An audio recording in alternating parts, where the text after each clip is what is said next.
എപ്പോഴാണ് ഒരാൾ യാത്രക്കാരനാവുക, യാത്രക്കാരനല്ലാതിരിക്കുക? അതാണ് ചോദ്യം. എത്ര സമയമാണ് അതിൻ്റെ പരിധി എന്നുള്ളതാണ്.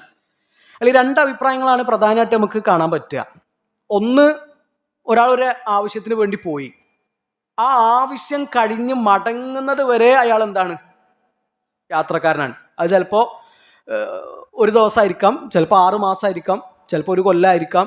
അപ്പോൾ ആ 1 കൊല്ലം അയാൾ യാത്രക്കാരനാണ് എന്ന് പറഞ്ഞ പണ്ഡിതന്മാരുണ്ട്. ഷെയ്ഖ് ഇബ്നു ഉസൈമീൻ റഹിമഹുല്ലാഹ് അഭിപ്രായക്കാരനാണ്. എന്നാൽ രണ്ടാമത്തെ ഒരു അഭിപ്രായം ഇതാണ്: 4 ദിവസം.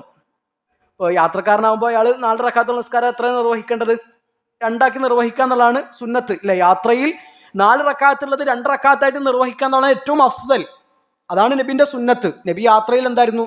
ഞാൻ ഉഷാറാണെന്ന് പറഞ്ഞ് 4 റക്അത്ത് പൂർത്തിയാക്കി നിസ്കരിക്കല്ല ചെയ്തിരുന്നത്. പിന്നെ 4 റക്അത്തുള്ളത് 2 ആക്കി ചുരുക്കി നിർവഹിക്കുകയാണ് ചെയ്തിരുന്നത്. അപ്പോൾ അവിടെ 4 ദിവസം എന്ന പരിധി പറഞ്ഞിട്ട് 4 ദിവസം കഴിഞ്ഞാൽ പിന്നെ അയാൾ എന്തല്ല?